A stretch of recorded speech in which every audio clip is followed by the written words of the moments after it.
Welcome to the Midnight Matinee with your host and hostess, Robert and Angie Curtis. Welcome, everyone, back to the Midnight Matinee.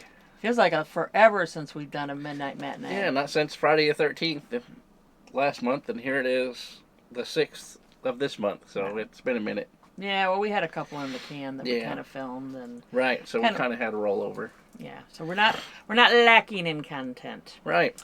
Well, we're here tonight because we have a new movie we went to see in the theater. I actually saw it a week ago, and then I went and made him see it last night. Yeah. We're going to read the synopsis. What is it?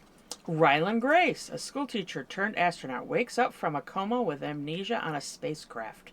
He discovers he is on a desperate one-way mission to save Earth from star-dimming parasite called astrophage.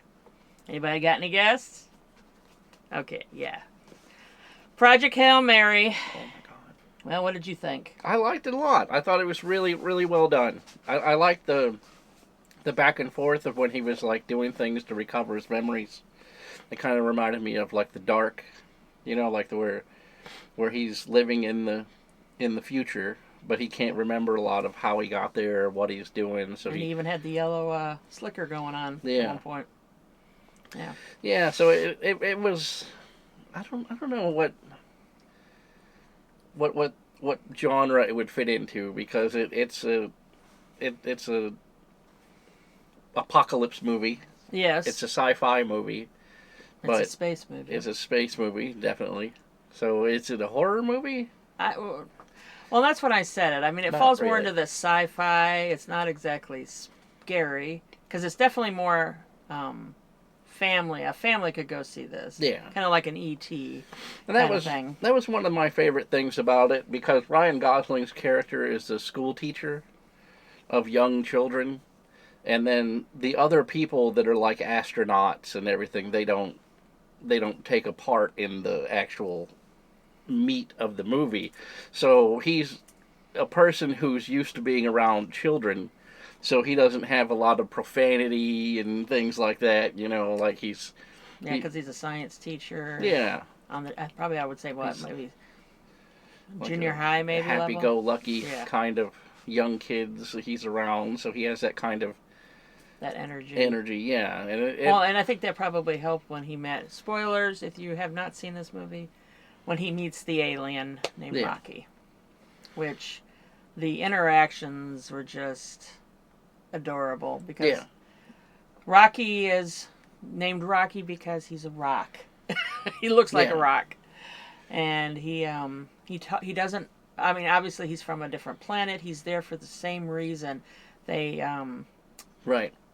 Basically, the astrophages are destroying suns, and what they do is they need CO2 to breed, so they go to the sun, steal the energy from the sun, so that way they can fire themselves to the planet that has enough CO2 that they can multiply. And they call that line what was it called? Was it Perivium? Petrova line. Petrova line, named after the scientist that discovered it. Yes. So the science is kind of there. Like there's no such thing as an astrophage that we haven't discovered yet, anyways. But I always thought it was really neat the way that they had juxtaposed like his life before he got on the spaceship and then his current life on the spaceship, where it's like they had this whole scene where the other two scientists, full of spoilers, so the other two scientists on the mission didn't make it as long into the thing as he did, because it's like a 4 or 5 year trek. It was 13 years. Oh, was it 13 years? I guess I and they had passed away at some point during the trip, and the ship actually woke him up from his hibernation a little bit early before he got to the planet, because the ship came across another ship. So it was like, this blip A could be dangerous. We need the pilot to wake up, and then there's no other crew except for you, so you're the pilot now. Every time you try to sit in the captain's or the pilot seat, no! Yeah, it's like, pilot detected. He's like, no, I'm not the pilot. I'm not the pilot. I don't know anything. So basically, they're going... What they're trying to do is to figure out what this astrophage is, what is keeping it, because all the stars in that region were all gone or dim. They're all being except dimmed, for one, and including ours. So they were headed to this star called Tau Ceti, right, and trying to figure out why it didn't get eaten by the astrophage. Right.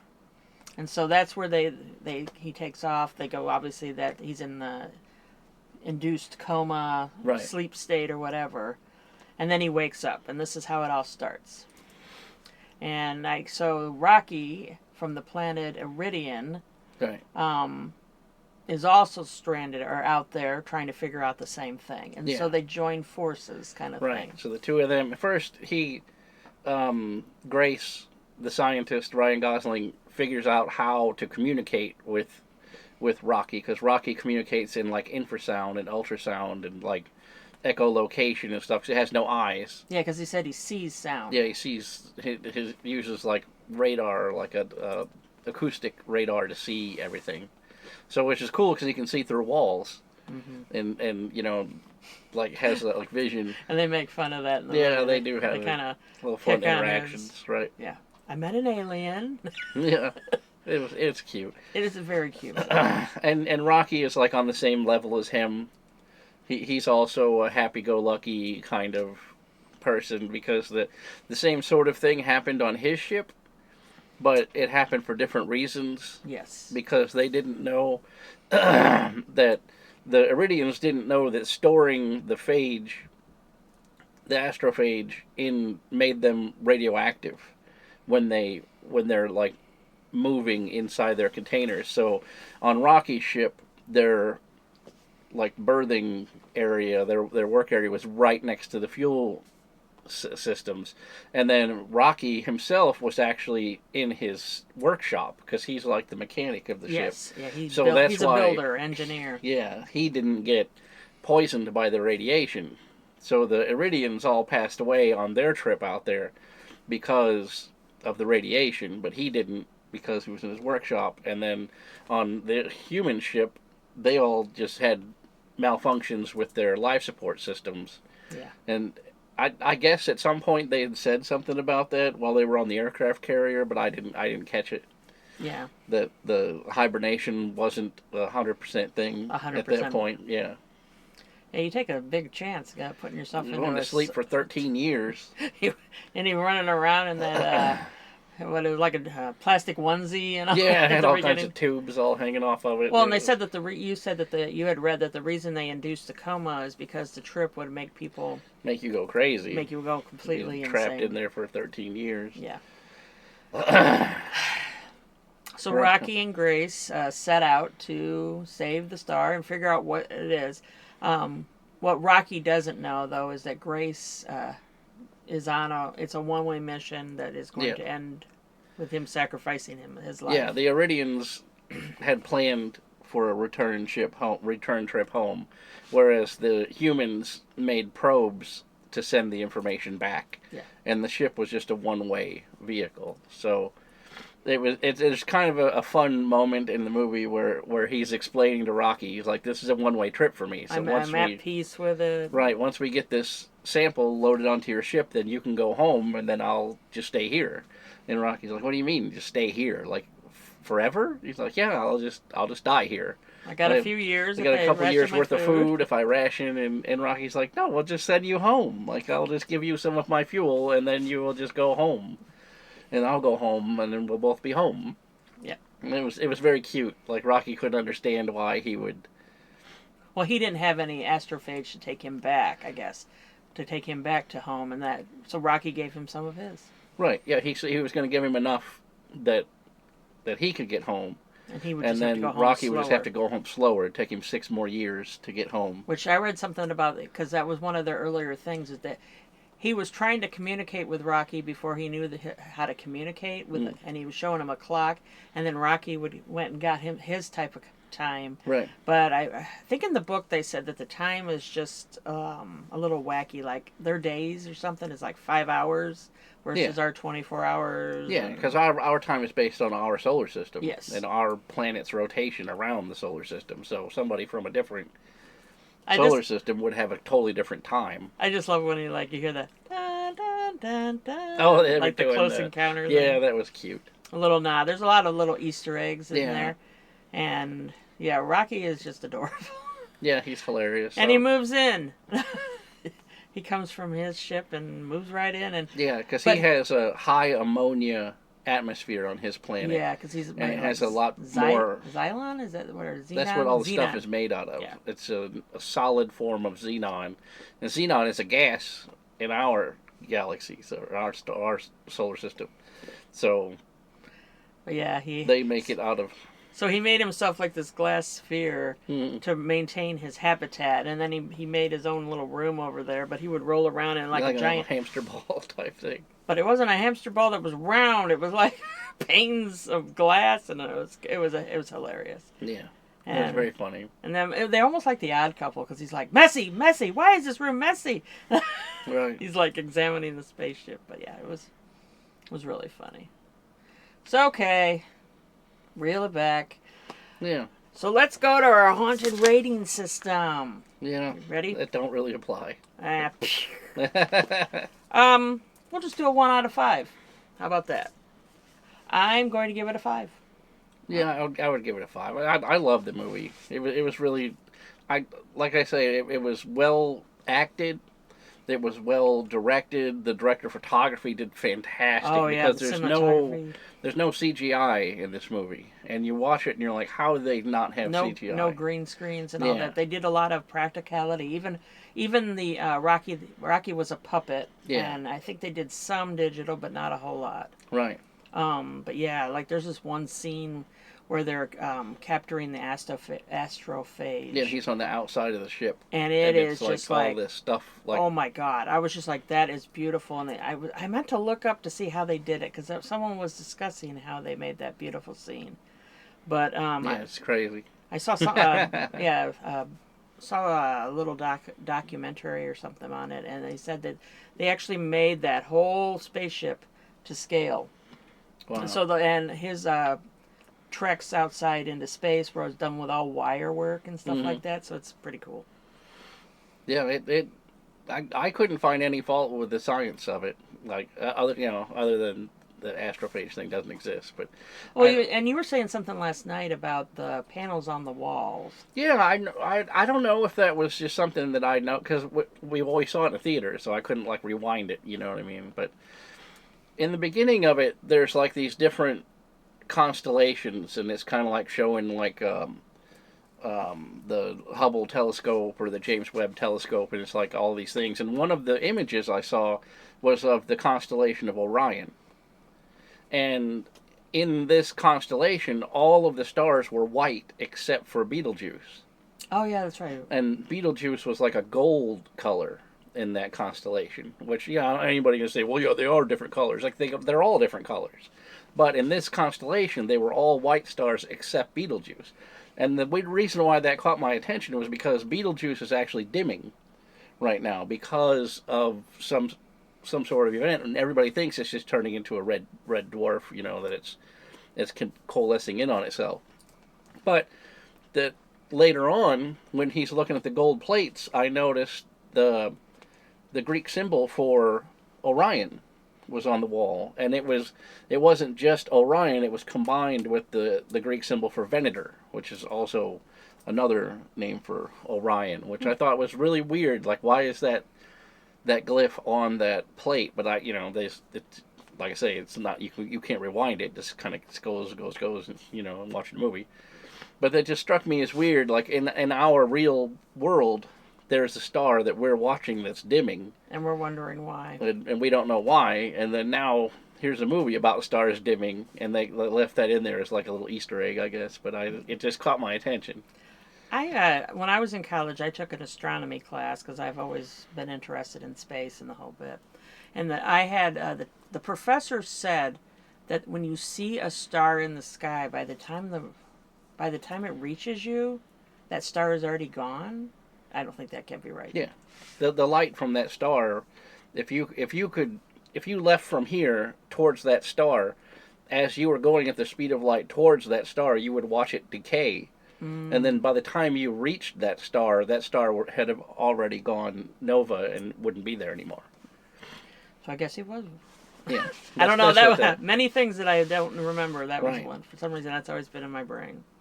So if you were on that star and you were looking at Earth through like superpowered telescope or whatever, you would see like Romans cruising around on our planet. Like, look at them guys over there throwing rocks at each other. Is that your, what do they call it, your Roman Empire moment? Right. But I mean, that's what, from their perspective, they would be looking at Earth from, centuries ago. That's kind of interesting. Millions of years ago, maybe. It's making my mind go blind blown. Right. So yep, 5 out of 5. Yeah, I really, really liked it. And we're going to reel it back. Have you watched anything recently that you want to discuss? Obviously, I actually did. I wanted to talk about. I can't remember what it is now. Like always, no. I watched so many of these old movies on the Tubi TV, and now I can't think of what it was. Yeah, you were telling me about one that had a weird twist or something like Yeah. that. It was going along. It was Murder Mansion. Oh, okay. Murder Mansion. I watched, and it was so weird. It was like, because it's framed as a supernatural, like, horror movie, like you'd see from the 60s. That's what it is. And it's like, there's this weird love triangle going on, and then there's, like, another woman that's introduced to it, and they all kind of, like, go to this castle to, like, have a party or something. And then, like, you come to find out that it's sort of like witchcraft, but then it's also, like, a haunting, but then it's also, like, a cult. And then by the time you get to the end of the second act, you're like, I don't even know what is going on. Like, it's so much. Like, if there was vampires and werewolves, I wouldn't be surprised. And then by the time throwing everything at the wall, whatever sticks, kind of thing. You get to the third act, and none of that is real. They're trying to get this lady's money and trying to make her look like she's crazy in front of the lawyer so that they can take her estate and have her locked up. And, like, all of us are all on the ride from the point of view of the lady that they're trying to convince is crazy. Train. So we're all watching this movie and thinking, no, it's about witchcraft. It's about, even, like I say, vampires at one point. There's, like, so much going on. And at the end, you're like, I don't... And when it resolves itself, you're just kind of sitting there like, that was the craziest thing I'd ever seen. Like at one point, like, this dude just whips out a gun, and you're like, did I miss something with the, like, why do you have a gun now? Like, what is even going on? Like, like, he's like this dude riding a motorcycle through the countryside, and he comes up on these other people, and then all of a sudden they're partying together, but yet also he has a pistol, and you're like, all right then. Like, I guess that's what we're doing. So, on a scale of 1 to 5... Initially, I would have gave it a 1, because I was like, this plot is all over the place. And then by the time you get to the end of it, you're like, well, now I understand what's going on, right? And then you're on the other side of it. And then there's a lot of shenanigans that happen in the final act that are just, they didn't intend it to be as laugh riot funny as I thought it was, because there's a scene where the butler, the footman butler, like, chauffeur guy, and he's not in on it at all, right? He's just a dude who works for the lady that they're trying to steal her money, and this socialite woman and her boyfriend are the ones who are in on it. Her husband, they're the ones who are trying to get the money, and then the other guy and his girlfriend are just wrong place, wrong time. So the boyfriend whips out his pistol, and he's like, we're doing this whether you want to or not, or whatever, and he shoots the footman just for no reason, just like, pow, and he's like, ah! Like, I'm not even in on it, and then he falls over. Well, the guy dropped his gun when they were confronting him, so the footman picks up the pistol and shoots the lady, and then she falls back right into the fireplace. Like her head lands right in the fireplace, and she's just laying there like her head's on fire. And you're like, what? What is even going on? So it just goes into a whole other level of absurdity. And my favorite part of this entire movie is when it ends, it's just the dude on his motorcycle just leaving. But just like it started, it ends the same way. Like he's just like, he gets back on his motorcycle and he just drives off into the countryside. Just like well, that was unfortunate. He watches the strangest movies when All I'm them not people around. are dead. We just finished a series on Netflix that was called Detective Hole. Yeah. And where was it? I'm trying to think, where were they located? It was it Poland? No. No. It was definitely like Sweden or. Oh, that's right. It was. No, it was Norway. Norway, yeah. Oslo. Yeah, and Oslo. His name is Harry Hole. And nobody, through the 8 episodes of the show, nobody pulled that. That joke. No one did it. They're all like, so Harry Hola, the whole time, and you're like, bro, no, his name is Harry Hole, man. Like no one's gonna say that. You know what I mean? Like nobody's gonna pull that joke in this entire series. I get it, but they actually had some really big. That one guy who played in Suicide Squad, who played as is it Rick? I can't think of his name. What is that guy? He was Flag. Oh yeah. I cannot remember his name. You even said it. And I until you said you couldn't, it knocked it out of my head. Yeah. But yeah. But yeah, it was. It had a bunch of really good actors in it. It had a lot of twists and turns. Yeah. Definitely a little graphic in some things. They had it on the screen, smoking, depiction, nudity, the little Netflix warning things in the corner. It filled up the entire top of the screen. It's like, is there anything that they didn't throw at it? Yeah. So. And that's another one of those, like, I don't know why. Like if you gave me that script, I could turn that entire show into a 2-hour movie. It didn't need to be 16 hours of 8 episodes. And I learned something new, but I can't talk about it on here. We were watching the one part and we're like, is that a woman? Like, is that, he keeps saying husband, but that looks like a woman. And now it turned out it was just a really effeminate dude. But yeah, it was I've been actually in the process. I actually started it. I've been watching the Sleepy Hollow that was on, I think it was on Fox back in the day, early 2000, or like 2012, something like that. Right. And basically, it has like, the Headless Horseman, and Ichabod Crane comes back from the dead, and he's part of this whole apocalypse, So let's stop the apocalypse. And I'm on the 5th season now, and somehow he's in Washington, D.C., and they killed off all the prior characters, and I'm like, I don't know if I'm going to like this last season. But I like the fact that they combined kind of that supernatural horror genre with historical. They were talking about like Betsy Ross and George Washington, and well, let's just say George Washington was into the supernatural, which I don't know if that's true. Probably not. Probably not. Yeah, pretty interesting. Anything else you've been watching? Like I said, I watched a bunch of those movies. I watched, was another one that I saw that was pretty good. Lust for a Vampire. I don't know that one either. It was also very cheesy. He loves those 60s, 70s cheesy I love those horror movies. And Tubi has a plenty for him. Yeah, they have a lot on Tubi. So that's one of my things at night. I got a couple hours to burn while I'm over at the house. I just put on the Tubi and watch some crappy old movie. I love it. Yeah. They're so... My thing about those movies is that they take themselves so seriously. You know what I mean? It reminds me a lot of like... what was that movie with Steve Martin?